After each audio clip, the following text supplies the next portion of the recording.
Un cours à miracle, chapitre 5, guérison et entièreté, section 1, l'invitation au Saint-Esprit. Cette section nous révèle comment basculer en mode de pensée comme Dieu en le Saint-Esprit. Passons à la lecture phrase par phrase d'un cours à miracle au chapitre 5, guérison et entièreté, section 1, l'invitation au Saint-Esprit. Ce faisant, nous allons nous appuyer sur l'image qui est affichée. Paragraphe 1, phrase 1. La guérison est une pensée par laquelle deux esprits perçoivent leur unité et deviennent joyeux. La guérison s'opère dans l'esprit juste. Elle s'opère dans l'instant saint où tous sont le même. Sur l'image, chacun est un. Chacun est le Christ, chacun est le même que Dieu. C'est vrai que la conscience ne le sait pas. La guérison est le fait pour la conscience de prendre conscience de ce que ces créations, dans l'esprit juste, dans l'instant saint, sont chacune le Christ, sont chacune le même que Dieu, sont chacune le pur esprit, sont chacune le Saint-Esprit. Ce sera la guérison quand deux esprits dans ma conscience prennent conscience de ce qu'ils sont le même. Phrase 2. Cette joie appelle chaque partie de la fidélité à se réjouir avec eux et laisse Dieu passer en eux et au travers d'eux. Comme tous les esprits, toutes mes créations, dans mon esprit juste, dans l'instant saint, sont les mêmes, quand deux se reconnaissent comme étant les mêmes et que ma conscience en prend conscience, toutes les créations dans mon esprit juste en sont conscientes et elles sont toutes joyeuses. C'est en cela que Dieu, c'est-à-dire l'idée de la perfection, passe au travers de toutes les pensées qui sont dans mon esprit juste et les renforce dans la conviction de ce qu'elles sont dans la vérité, de ce qu'elles sont le même que Dieu. Phrase 3. Seul l'esprit guéri peut faire l'expérience de la révélation avec un effet durable parce que la révélation est une expérience de pure joie. La révélation avec un effet durable, c'est l'illumination. Seul un esprit qui est guéri peut être illuminé. Aussi longtemps que l'esprit n'est pas encore guéri, l'esprit étant ici la conscience. Aussi longtemps que la conscience n'est pas guérie, parce qu'elle écoute encore l'esprit faux, parce qu'elle peut encore basculer dans l'instant non sain, parce qu'elle croit encore que le monde est réel et que les illusions sont réelles, elle ne peut pas être illuminée. Pour que la conscience soit illuminée, il faut qu'elle s'identifie uniquement à l'Esprit juste, qu'elle s'identifie uniquement au Saint-Esprit, au Christ ou à l'instant saint. Seul un esprit donc qui est guéri, qui est restauré dans son entièreté, qui a appris toutes ses leçons de pardon, qui n'a plus de culpabilité inconsciente, peut faire l'expérience de l'illumination, c'est-à-dire l'expérience de la révélation à long terme. Phrase 4. Si tu ne choisis pas d'être entièrement joyeux, ton esprit ne peut pas avoir ce qu'il ne choisit pas d'être. Donc, aussi longtemps que je n'ai pas décidé librement de me tourner vers l'instant saint, vers le Saint-Esprit, vers l'Esprit juste, vers le Christ, je ne peux pas être illuminé, même si c'est ce que je veux. Personne ne peut m'imposer d'être illuminé. C'est à moi de renoncer à l'instant non saint. C'est à moi de renoncer à croire que le monde est réel et que l'ego est réel et que les ennemis sont réels pour pouvoir me tourner donc vers l'Esprit juste, vers l'instant saint où tous mes frères sont les mêmes et où le péché est impossible et où la guerre est impossible. C'est en cela que je peux être illuminé. La décision est la mienne. C'est à moi de choisir si je veux être illuminé ou pas. Phrase 5. Souviens-toi que le pur esprit ne fait aucune différence entre avoir et être. Au ciel, il n'y a que le un. C'est-à-dire que tout le monde est un et tout le monde a un. Le un, c'est le pur esprit. Quand on est tout et quand on a tout, on n'a plus de distinction à faire entre avoir et être. On est le pur esprit et on a le pur esprit et il n'y a rien d'autre. C'est ce qui se passe au ciel. Tous ceux qui sont illuminés, tous ceux qui sont au ciel ne font aucune distinction entre avoir et être parce qu'ils sont de tout pur esprit et ils ont tout le pur esprit. Phrase 6. La partie supérieure de l'esprit pense selon les lois auxquelles obéit le pur esprit. Par conséquent, elle honore uniquement les lois de Dieu. Donc, les lois de Dieu sont les lois qui sont opérationnelles dans la réalité. Et l'esprit juste, l'instant saint, opère comme au ciel. Il opère comme la réalité. C'est pour cela qu'il est dit qu'il est pur esprit, parce qu'il opère selon les lois de Dieu. C'est lui la partie supérieure de l'esprit, la partie supérieure de la conscience. J'aime représenter la conscience comme notre cerveau ayant deux hémisphères, un hémisphère droit et un hémisphère gauche, l'hémisphère droit étant l'esprit juste, l'instant saint, où se passent les miracles, tandis que l'hémisphère gauche représente l'instant non saint et représente l'esprit faux. Donc, dans l'esprit juste, quand je suis identifié à l'esprit juste, quand j'ai reconnu que je suis le même que le Christ, c'est-à-dire c'est cela que ça veut dire m'unir au Christ, quand j'ai laissé d'écouter l'ego pour écouter seulement le Saint-Esprit, alors j'opère selon les lois du ciel qui veulent que je ne fasse aucune différence entre donner et recevoir, qui veulent que je ne fasse aucune différence entre avoir et être, parce que je suis conscient d'être de tout pur esprit et d'avoir tout de pur esprit. Phrase 7. Pour le pur esprit, obtenir est insignifiant et donner est tout. Dès lors que j'ai tout, je n'ai plus besoin de rien. Donc, je ne me tiens plus absolument à obtenir. Si j'obtiens parce que mon frère m'a donné, j'aurai une gratitude envers lui, mais ce n'est pas ma préoccupation que de recevoir. Tout ce que je veux, c'est donner. Qu'est-ce que je donne quand j'ai le pur esprit? Seulement le pur esprit. C'est quoi donner le pur esprit? C'est reconnaître que mon frère est pur esprit. C'est reconnaître que mon frère est Saint-Esprit. C'est reconnaître que mon frère est le même que Dieu. C'est ce que j'ai et c'est ce que je peux donner. Quand je suis illuminé, quand je pense comme le Christ, quand je pense comme le Saint-Esprit, quand je pense comme Dieu. Phrase 8. Ayant tout, le pur esprit garde tout en le donnant. Ainsi, il crée comme le Père a créé. Donc, le pur esprit a tout. Du coup, il ne pense qu'à donner sans le perdre. Parce que s'il perd, il y aurait un problème. Donc, le pur esprit étant tout, étant Dieu, il ne pense qu'à donner. C'est cela créer. Créer, c'est le fait de donner sans rien perdre. Pas donner un peu, pas donner en partie, mais donner tout. Donc, pour nous créer, Dieu nous a donné tout de lui. Il s'est donné lui-même à nous afin que nous soyons le même que lui. Quiconque est pur esprit, c'est-à-dire quiconque est illuminé, quiconque veut penser comme Dieu, doit apprendre à penser comme le Saint-Esprit, c'est-à-dire toujours donner tout à tous sans rien perdre de soi-même. C'est comme ça qu'on peut recevoir éventuellement, si on veut recevoir, encore que ce n'est pas une préoccupation pour celui qui a déjà tout, mais celui qui veut recevoir tout doit donner tout. Ça, c'est la loi du ciel, c'est la loi de Dieu, c'est la loi de la règle d'or qui veut que je dois faire aux autres ce que j'aimerais qu'on me fasse aussi. Je dois donner ce que j'aimerais recevoir. Phrase 9. Bien que cette façon de penser soit totalement étrangère à avoir des choses, même pour la partie inférieure de l'esprit, elle est tout à fait compréhensible en relation avec l'idée. La pensée de donner sans rien perdre est incompréhensible dans le monde de la matière, dans le monde de la dualité, parce que quand j'ai quelque chose et que je la donne, je ne l'ai plus. Alors que dans le monde des idées, quand j'enseigne, je ne perds pas l'idée que je suis en train de donner. Donc, même l'ego ne comprend pas ce mystère, parce que l'ego, lui, il veut toujours avoir des sacrifices, il veut toujours recevoir en échange de ce qu'il donne autre chose. Donc, l'ego veut donner le 0 pour recevoir le 1, un peu l'image du Christ qui nous a donné son 1 pour recevoir notre 0, c'est-à-dire que Dieu a choisi d'être coupable selon le mythe de la crucifixion en la religion. Donc, en l'ego, on veut donner le 1 pour recevoir le 0 ou vice-versa, alors que dans le miracle, on donne toujours le 1 et on ne tient pas forcément à obtenir en retour. Donc, cette compréhension est étrangère aux humains, étrangère au monde de la matière, étrangère à la dualité. Pourtant, c'est cette compréhension qu'il faut avoir pour aspirer à penser comme Dieu, pour dire qu'on pense avec le Saint-Esprit, apprendre à donner tout sans rien attendre en retour. Quand bien on pourrait recevoir, ce serait tant mieux, mais ce n'est pas notre préoccupation. Ce sera le miracle. Donc, le miracle est l'opposé du sacrifice. Dans le sacrifice, je dois échanger mon 1 par le 0 de quelqu'un ou mon 0 par le 1 de quelqu'un, alors que dans le miracle, il n'y a que le 1, donc je ne peux donner que le 1. Ça veut dire que je n'ai que le pur esprit, je ne peux donner que le pur esprit. Je suis Saint-Esprit, je ne peux que me donner moi-même Saint-Esprit à mes frères.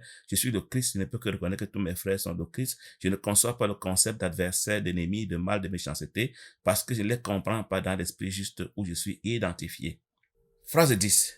Si tu partages un bien matériel, tu en partages la propriété. Voilà ce que je dis. Une fois que j'ai partagé un bien matériel, je ne suis plus le seul propriétaire, même si je ne le donne pas. Dès l'instant où il appartient à deux, je suis propriétaire à moitié. Donc, partager un bien matériel fait que je perde la partie que j'ai partagée à quelqu'un. Alors qu'avec les idées, quand je donne une idée à quelqu'un, je ne la perds pas. Phrase 11. Si tu partages une idée, toutefois, tu ne la diminues pas en toi. Donc, le fait pour moi de donner une idée à mes étudiants, à mes élèves, à mes frères, ne fait pas que je devienne plus idiot.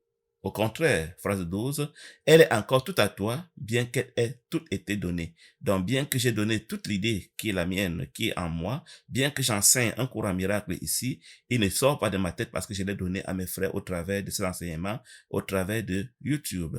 Phrase 13. De plus, si celui à qui tu la donnes l'accepte pour sienne, il la renforce dans ton esprit et ainsi l'augmente.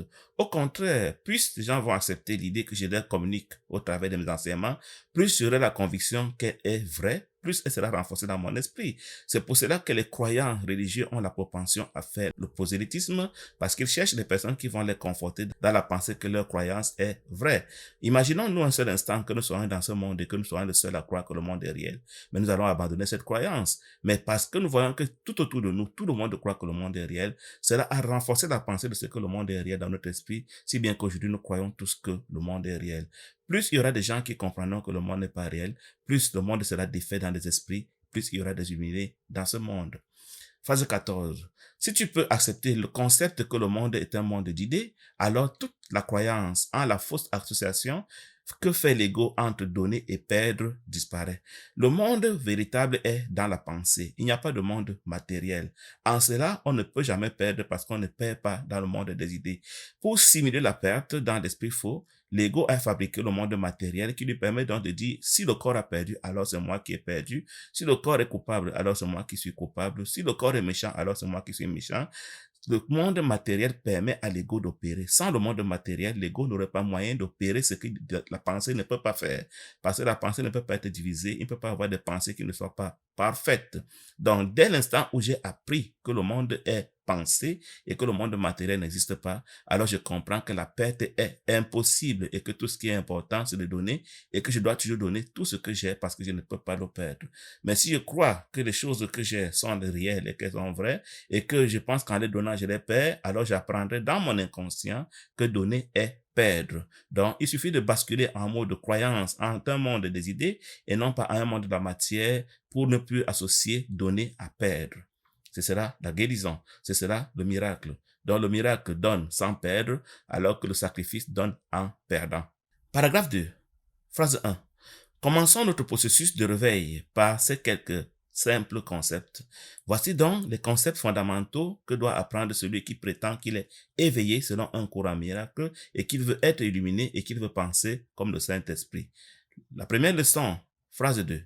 Les pensées augmentent en étant données. Donc nous devons apprendre que le monde est un monde des idées et que c'est plus nous donnons les idées que nous avons, plus elles sont renforcées dans notre système de pensée. Donc si nous voulons penser comme Dieu, nous devons enseigner aux autres à penser comme Dieu. Nous devons en rendre témoignage. Ainsi, plus il y aura des gens qui vont penser comme Dieu, plus nous allons penser comme Dieu. Plus il y aura des gens qui vont penser que le monde n'est pas réel, plus nous-mêmes on sera renforcés, plus on ira vers l'illumination.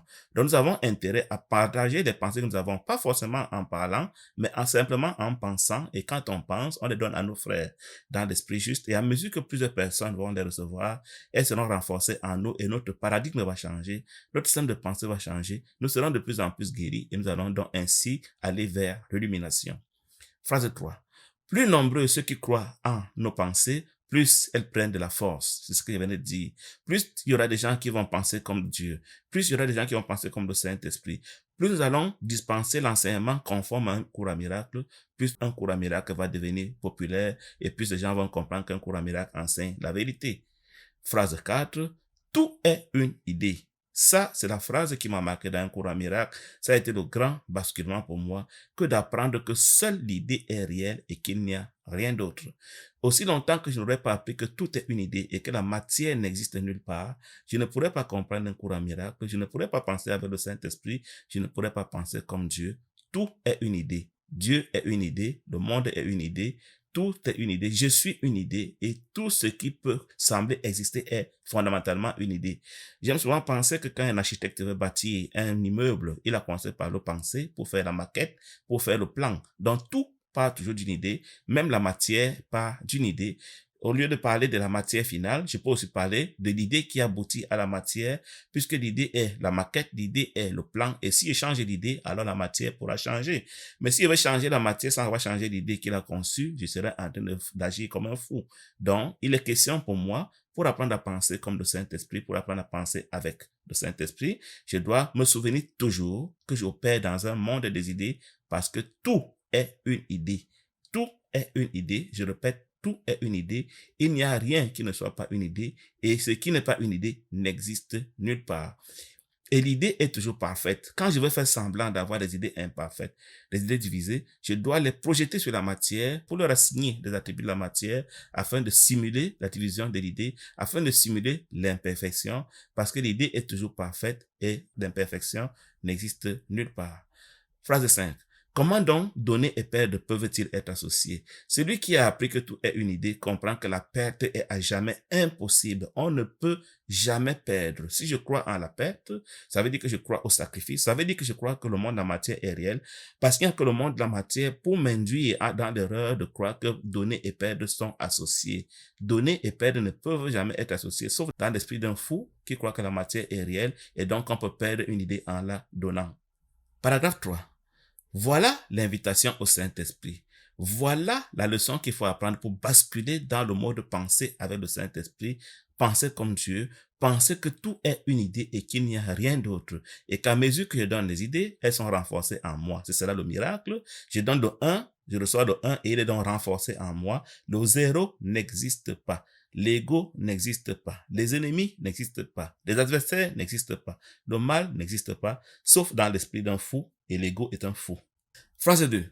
J'ai déjà dit que je pouvais m'élever et faire descendre le Saint-Esprit jusqu'à toi, mais je ne peux le faire venir que sur ta propre invitation.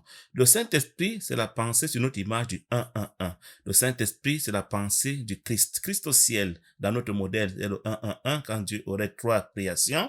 Donc le Saint-Esprit, chaque fois que je pense et que j'opère sur les 1-1-1, parce que tous mes frères sont les 1-1-1, ce sera le Saint-Esprit. Donc faire descendre le Saint-Esprit, c'est me rappeler que toute réalité est une idée et que tous mes frères sont le Christ et que chacun est le même pur esprit. C'est cela, faire descendre le Saint-Esprit.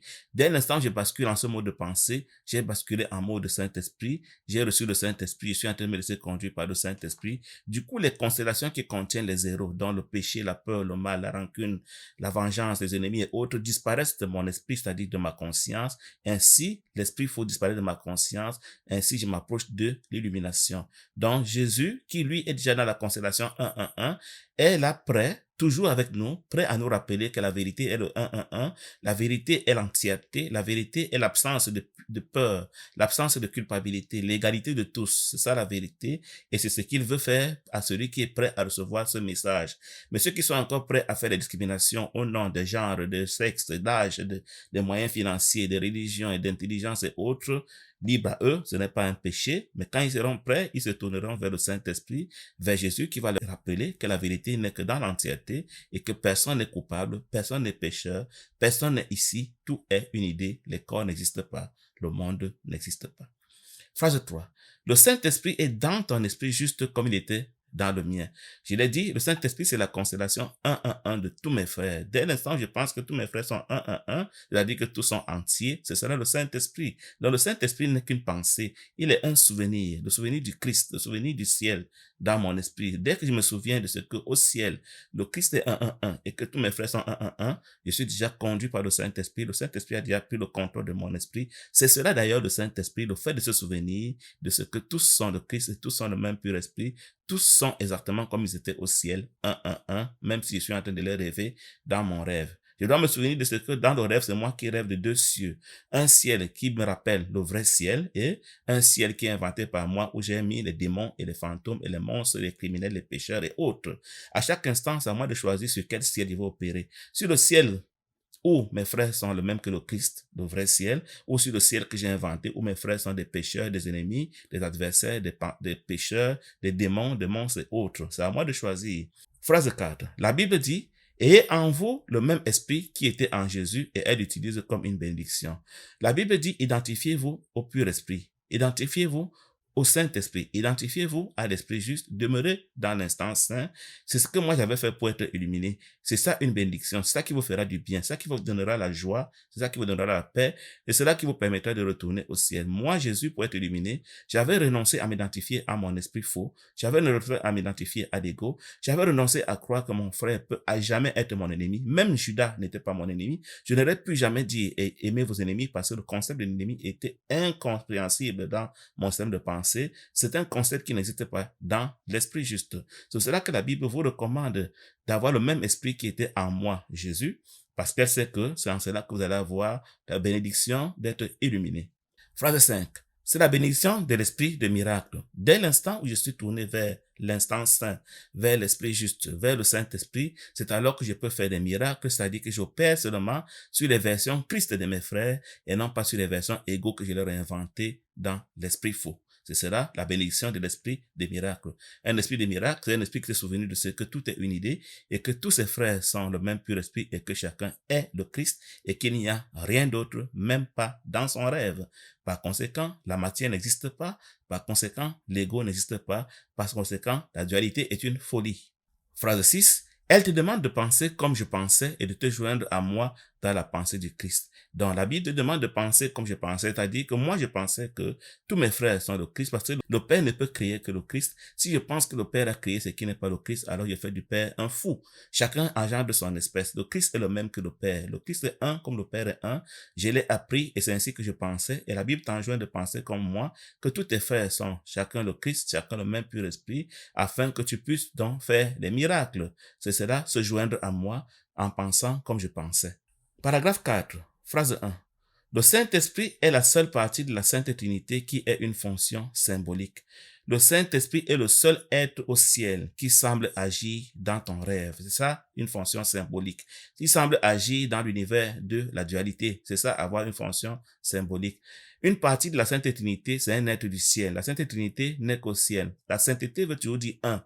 Donc, ils sont un au ciel, le Père, le Fils, le Saint-Esprit, mais le Saint-Esprit est un de ces trois-là qui semble agir dans ton rêve. Phrase 2. On l'appelle le guérisseur, le consolateur et le guide. Dans ton rêve, il est devenu le guérisseur, celui qui enlève les zéros dans ton esprit faux pour les transformer en un. Il est devenu le consolateur, celui qui te donne la paix et la joie, parce que quand tu t'identifies à l'ego, tu n'as pas la paix et la joie. Il est devenu ton guide, celui qui t'encourage à ne plus t'identifier à l'esprit faux, pour t'identifier à l'esprit juste, celui qui te montre la direction du ciel et non pas la direction de la persévérance dans le rêve. Phrase 3. Il est aussi décrit comme quelque chose de séparé à part du Père et du Fils. Quand tu lis un cours en miracle, tu peux croire que le Saint-Esprit est séparé du Père et du Fils. Pourquoi? Parce qu'il a reçu un attribut qui lui permet d'agir dans ton rêve apparemment, dans l'esprit juste certes, mais tu as quand même l'impression qu'il est dans ton rêve. Non, le Saint-Esprit n'est pas physique. Il est une idée, il est un souvenir, il est la mémoire du ciel. C'est penser comme au ciel qu'on appelle le Saint-Esprit. Donc, Dieu nous a permis, dans notre rêve, de nous souvenir qu'il y a autre chose que le rêve, ce sera le Saint-Esprit. En cela, le Saint-Esprit semble être quelque chose de séparé, de distinct, alors qu'en fait, il n'est que la voix du Dieu que nous entendons dans le rêve. Souvenons-nous que quand nous rêvons, nous pouvons entendre quelqu'un nous appeler pendant que nous rêvons, et nous entendons sa voix dans le rêve, et parfois on se dit, mais ai-je bien entendu? Est-ce la voix réelle ou la voix rêvée? C'est cela, le Saint-Esprit. Certains entendent le Saint-Esprit dans leur rêve et croient qu'ils ont rêvé. D'autres entendent cette voix et la prennent vraiment pour la réalité. Ils disent, ça, c'est un appel qui vient en dehors de mon rêve. Je vais lui répondre. Et donc, cet appel les appelle à se réveiller. Phrase 4. J'ai dit moi-même, si je m'en vais, je vous enverrai un autre consolateur afin qu'il demeure avec vous.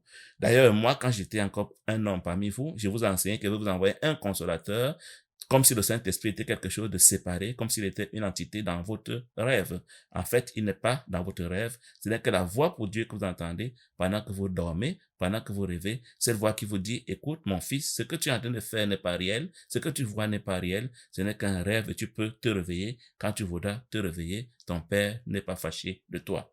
Phrase 5. Sa fonction symbolique rend le Saint-Esprit difficile à comprendre parce que le symbolisme prête à différentes interprétations. Nous nous souvenons que le Fils, un, qui a quitté le ciel dans le rêve et qui s'est fabriqué sa version du Christ dans son rêve, a éclaté le 111 en 7 occurrences que j'ai citées, 000, 001, 101, ainsi de suite. Donc, ces 7 occurrences font que c'est toujours moi-même, 111, qui a quitté le ciel, qui vient me diviser ainsi en 7 occurrences. Imaginons que Dieu ait des milliards de créations et que de toutes ces créations, je puisse me faire des compositions diverses en mélangeant des zéros d'une manière plus ou moins aléatoire. Nous comprenons que le nombre d'illusions est tellement plus grand que le 1 du ciel. Et du coup, il faut interpréter ce que je vois dans le rêve. Je vais prendre une occurrence de moi et dire, ça c'est moi, ce n'est pas moi. Quand je vois un frère à l'extérieur, je pense qu'il n'est pas moi, alors que c'est toujours moi sur une autre occurrence, sur une autre forme, parce que moi-même qui me suis divisé dans mon rêve, en divisant le 111 en différentes constellations. Donc, une fois que le Saint-Esprit semble agir dans le rêve, je peux le confondre à une illusion et je cherche à l'interpréter. C'est en cela qu'il est difficile de comprendre la fonction du Saint-Esprit quand on n'est pas encore enseigné par lui-même, quand on n'a pas compris le mystère de la vérité. Phrase 6. Comme homme, et aussi comme une des créations de Dieu, ma justesse de pensée qui venait du Saint-Esprit ou de l'inspiration universelle m'a appris d'abord et avant tout que cette inspiration est pour tous. Quand j'étais un homme comme toi, j'avais appris que le Saint-Esprit n'agit toujours que sur les 111. Donc, il n'agit que pour tous et jamais pour un individu en particulier. C'est ce que j'avais dû apprendre quand je m'étais identifié à l'Esprit juste à l'instant saint. Ce sera la justesse de la pensée. Donc, l'inspiration du Saint-Esprit, le fait de penser comme le Saint-Esprit, ce n'est possible que quand j'ai compris que le Saint-Esprit n'agit toujours que pour tous et jamais pour un individu particulier. C'est ce que j'ai dû apprendre comme première leçon afin d'être illuminé. Phrase 7. Je ne pourrais pas l'avoir moi-même sans connaître cela. Donc, je n'aurais pas pu être illuminé sans connaître cela, sans apprendre que le Saint-Esprit ne distingue pas les frères. Il opère toujours sur tous et il donne toujours tout à tous pour que ce soit garanti que nous soyons tous parfaits, que nous soyons tous égaux. Donc, si je n'avais pas appris cela, je n'aurais jamais connu la vérité et je n'aurais jamais pu être illuminé. Phrase 8. Connaître est le mot propre dans ce contexte parce que le Saint-Esprit est si proche de la connaissance qu'il l'appelle au mieux, qui lui permet de venir. Au ciel, il n'y a que le pur esprit. Tous les mots renvoient au pur esprit. La connaissance n'est possible qu'au ciel. Pourquoi? Parce qu'au ciel, connaître, c'est, entre guillemets, connaître tout. Il n'y a que le pur esprit qui connaît tout parce qu'il n'y a que un. Quand il n'y a que un, on le connaît et il n'y a rien d'autre à connaître. Alors que dès qu'il y a deux, je connais une partie, je ne connais pas l'autre partie. Donc, quand le cours parle de la connaissance, il est toujours en train de parler du pur esprit, il est toujours en train de parler du ciel. Contrairement à la perception qui suppose qu'il y a deux et que je vois quelque chose qui n'est pas moi. Donc, la perception n'est possible que dans le rêve, alors que la connaissance n'est possible qu'au ciel. Donc, connaître est un mot qui est attaché au pur esprit. C'est un attribut du pur esprit. Quand nous disons dans le rêve que nous connaissons, nous sommes en train de raconter des blabla, nous sommes en train de faire montre d'ignorance. On ne peut pas connaître tant qu'on n'est pas entier, tant qu'on n'est pas complet, tant qu'on n'est pas omniscient, omnipotent, tant qu'on n'est pas omniprésent. Donc le Saint-Esprit, lui, il a la connaissance. Nous pouvons imaginer que l'Esprit du Saint-Esprit est aussi divisé en deux parties. Une partie qui est exactement le 1, seulement le 1, et l'autre partie qui est le 1-1-1. Ça veut dire que le Saint-Esprit est le pont entre le 1-1-1 et le 1. Donc quand je m'identifie au Saint-Esprit dans son 1-1-1, j'ai accès à son 1, c'est ce qui permet que je puisse être illuminé, c'est ce qui permet que je puisse avoir l'expérience de révélation. Donc le Saint-Esprit, son esprit est divisé puisqu'il est bien, il semble agir dans le rêve, ou au ciel, il est seulement le 1 comme Dieu, alors que dans le rêve, il est le 1-1-1. Étant donné dans ces deux constellations, dès que je m'identifie à une, j'ai accès à l'autre. C'est ce qui permet que le 1, qui est la connaissance, soit en relation avec le 1-1-1, qui est la perception. Phrase 9. J'ai parlé plutôt de la perception supérieure ou vraie, qui est si proche de la vérité que Dieu lui-même peut franchir le mince fossé. Donc, il y a trois niveaux. Il y a la connaissance au ciel, il y a la perception vraie dans l'esprit juste, dans l'instant saint, et la perception fausse dans l'instant non saint, dans l'esprit faux. Donc, le Saint-Esprit a la perception vraie, la perception juste. Elle est si proche de la connaissance. Pourquoi? Parce que dans son esprit, il y a deux parties. Une partie qui est le 1 et une partie qui est le 1-1-1. Le 1-1-1 a la perception vraie, la perception supérieure, la perception juste, alors que les mélanges de 1 et de 0 que j'ai dans mon esprit faux font que j'ai une perception fausse qui me fait croire que le monde est réel et que je suis un corps réel dans un monde réel. Donc, le Saint-Esprit ayant la perception vraie et celle-ci étant proche de la connaissance, étant proche de la vérité, quand je m'identifie à lui, je suis à un pas du ciel, si bien que le fossé qui me sépare du ciel devient très mince. Entre le 1 et le 1-1-1, le fossé est vraiment imperceptible. C'est sur ce fossé que Dieu fait le dernier pas. C'est là que quand je demeure en permanence dans le 1-1-1 et que je ne rentre plus jamais dans l'ego, que Dieu va me prendre du 1-1-1 pour me ramener dans le 1 et ainsi je pars au ciel définitivement. Donc je ne peux pas être illuminé, je ne peux pas retourner définitivement au ciel aussi longtemps que je ne demeure pas en permanence de manière radicale dans le 1-1-1 pour que Dieu m'y trouve. Si un seul instant, une seule seconde, je quitte le 1-1-1 pour rentrer dans l'ego et que Dieu vienne me chercher, il ne me trouvera pas. Donc Dieu observe jusqu'à ce que je sois stable dans le 1-1-1, c'est-à-dire que je sois stable dans l'instant saint, stable dans l'esprit juste pour qu'il puisse donc me ramener dans le 1 parce qu'il saura donc que je n'ai plus peur de retourner dans le 1. Chaque fois que je rentre dans l'ego, chaque fois que je rentre dans l'instant non saint, c'est un signe de ce que j'ai peur de Dieu et aussi longtemps que j'ai peur de lui, il ne pourra pas me ramener dans le 1 du ciel. Phrase 10. La connaissance est toujours prête à s'étendre partout, mais elle ne peut pas s'opposer à ce que tu veux. Donc la connaissance ou Dieu est toujours prête à venir me chercher dans l'esprit juste, dans l'instant saint, pour peu que j'y demeure de manière permanente. Mais aussi longtemps que je décide d'aller souvent faire un tour dans le monde, un tour dans l'instant non saint, un tour dans l'esprit faux, la connaissance ne peut pas me ramener au ciel. Donc elle ne peut pas s'imposer à moi. Elle attendra que je sois résident permanent dans l'instant saint, dans l'esprit juste pour me ramener au ciel. Par conséquent, tu peux lui faire obstacle en allant de temps en temps dans l'esprit faux, en allant de temps en temps dans l'instant non saint, quoique tu ne puisses jamais la perdre. Mais n'empêche que quand tu vas faire tes tours dans l'instant non saint, dans l'esprit faux ou dans le monde, ton 1 demeure toujours dans l'esprit juste, dans l'instant saint. Donc la conscience est l'aiguille qui se balade entre le monde, l'instant non saint et l'instant saint.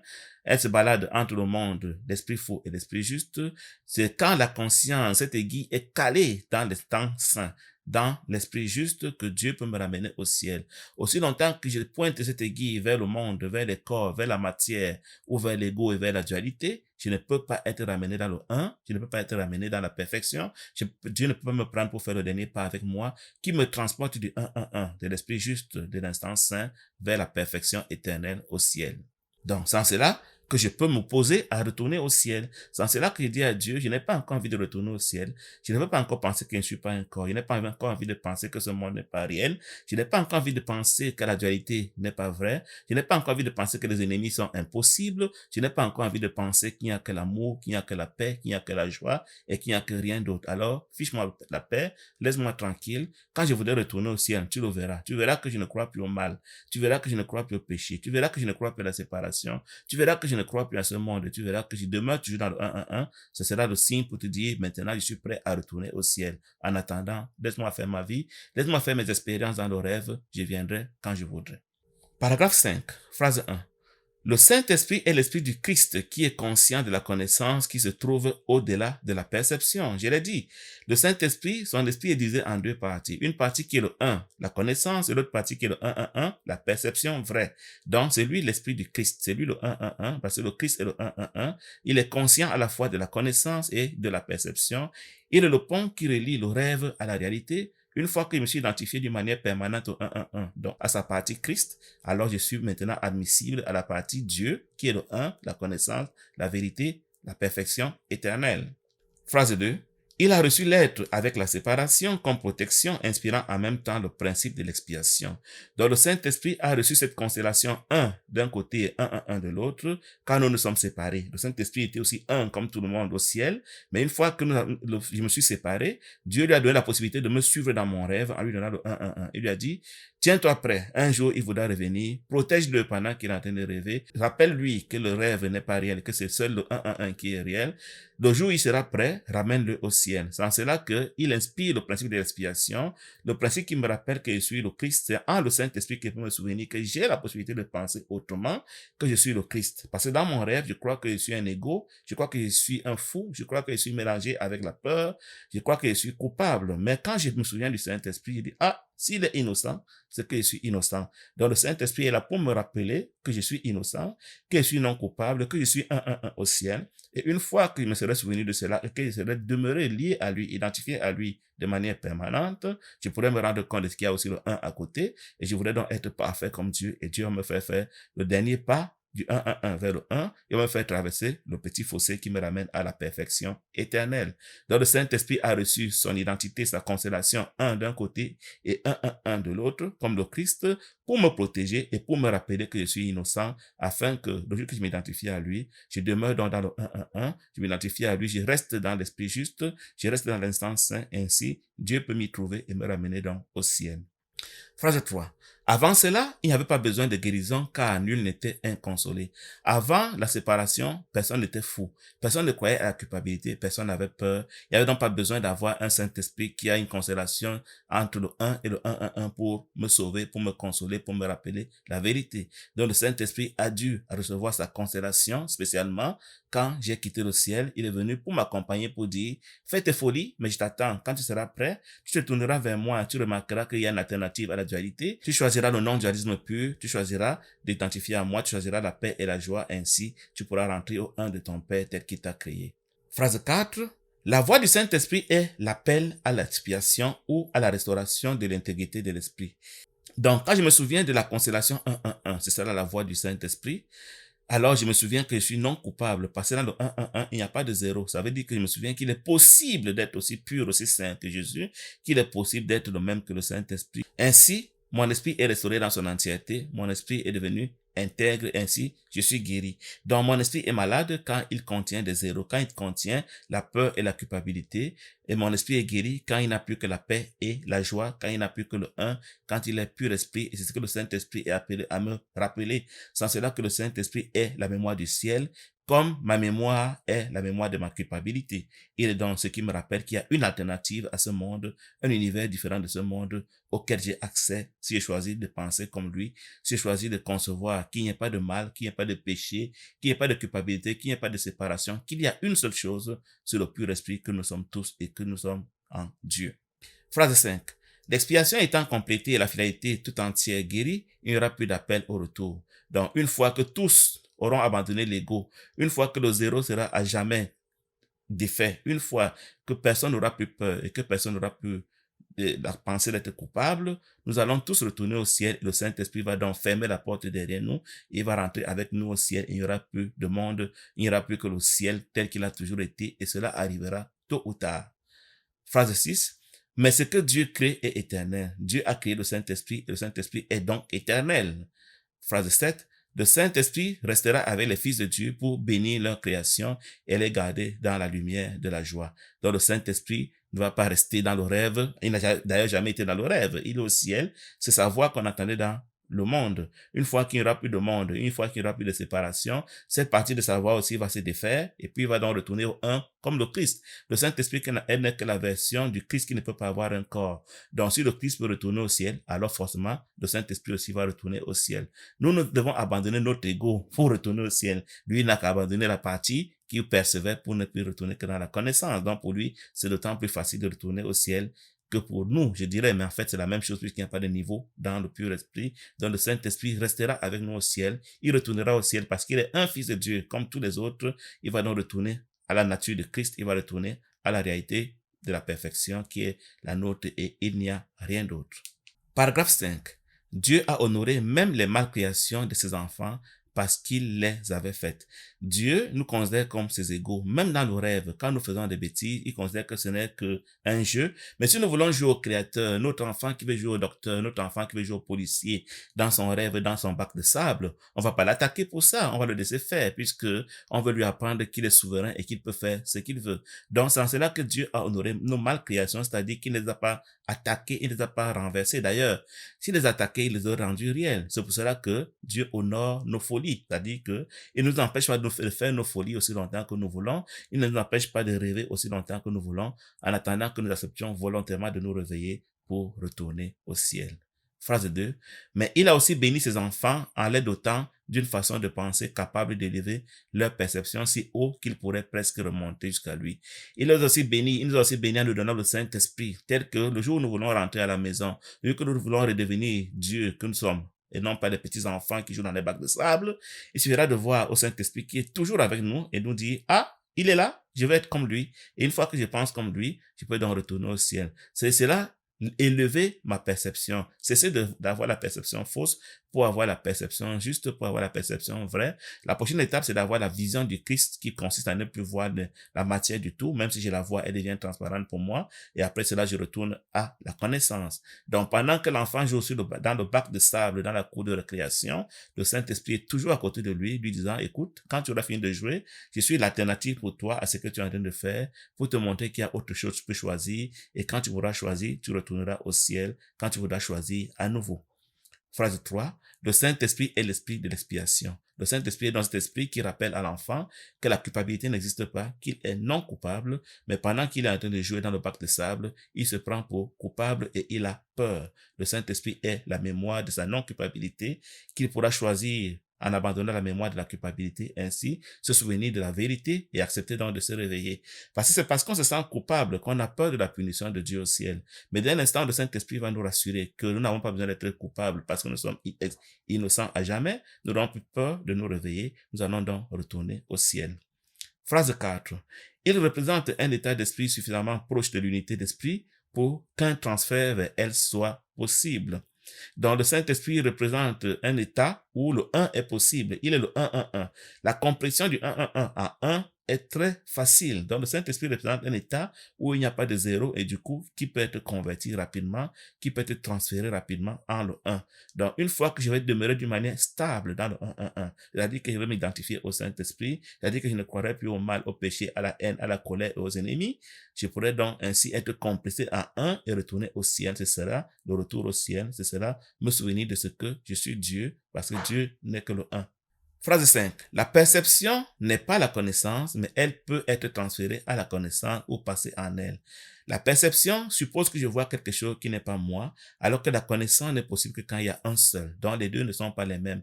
La perception n'est possible que dans le rêve, alors que la connaissance n'est possible que dans la réalité au ciel. Mais il y a une manière de percevoir, comme le Saint-Esprit, qui peut être transféré, qui peut être converti en connaissance. Donc, une fois que je perçois, comme le 1-1-1, une fois que je perçois que chacun est le Christ, chacun est le même pur esprit, je peux être transféré facilement à la connaissance. Je me rends éligible, admissible au ciel. Je me rends admissible au souvenir de ma déité. Donc, une fois que je me suis identifié au Saint-Esprit de manière stable et permanente, Dieu reconnaît que je veux déjà retourner au ciel et il me fait traverser le petit fossé, il me fait faire le dernier pas vers lui. Phrase 6. Peut-être même cela aiderait-il plus ici d'utiliser transférer dans le sens littéral de transporter, puisque le dernier pas est fait par Dieu. Donc, au lieu de dire qu'on transfère la perception en la connaissance, il faut plutôt dire transporter, puisque Dieu vient me porter de l'Esprit juste de l'instant saint, quand j'y demeure d'une manière permanente pour me ramener donc à la connaissance. C'est ainsi que ma perception est transportée à la connaissance par Dieu lui-même qui fait le dernier pas. Paragraphe 6. Le Saint-Esprit, l'inspiration partagée de toute la fidélité, induit une sorte de perception dont plusieurs éléments sont pareils à ceux dans le royaume même des cieux. Dans la manière du Saint-Esprit de percevoir, donc de reconnaître que tous sont le même pur esprit et chacun le Christ, est telle que je peux penser facilement comme Dieu et que je peux retourner à la connaissance au ciel. Alors la question est de savoir comment est-ce que le Saint-Esprit pense, comment est-ce qu'il perçoit pour que je puisse apprendre à percevoir comme lui. Premièrement, son universalité est parfaitement claire et nul qui l'atteint ne pourrait croire un seul instant que de la partager comporte quoi que ce soit d'autre qu'un gain. Le Saint-Esprit agit toujours pour tous, il n'exclut personne. Donc, une fois que j'ai appris que nous sommes tous le 1-1-1, que nous sommes tous le Christ, j'apprends que je ne peux jamais perdre en donnant ce que j'ai reçu, en donnant de moi-même, en enseignant la vérité aux autres. Donc le Saint-Esprit pense ainsi. Pour pouvoir retourner au ciel, je dois apprendre à donner à tous sans rien perdre parce que je ne peux même pas perdre. Étant donné que je crois que je suis le 1, du coup, je n'ai plus peur de partager la connaissance, je n'ai plus peur de partager la vérité, je n'ai plus peur de donner des pensées de bénédiction à mes frères parce que je sais que je ne peux pas les perdre. C'est ainsi que le Saint-Esprit pense. Donc, quand j'ai une idée, mon esprit doit être ouvert à vouloir la donner à tous, sans faire des cloisonnements, des loges, des religions, des familles, des amis, des intimes et des cachotteries, mais je dois avoir la pensée à donner à tous. C'est ainsi que le Saint-Esprit pense. C'est ainsi que Jésus a appris à penser. C'est ainsi que doit penser quiconque veut être illuminé pour retourner au ciel.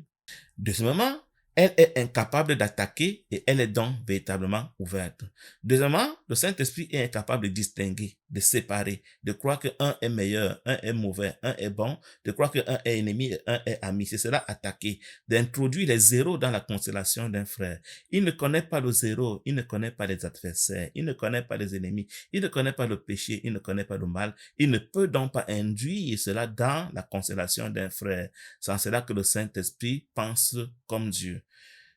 Quatrième phrase. Cela signifie que, bien qu'elle n'engendre pas la connaissance, elle ne lui fait pas du tout obstacle.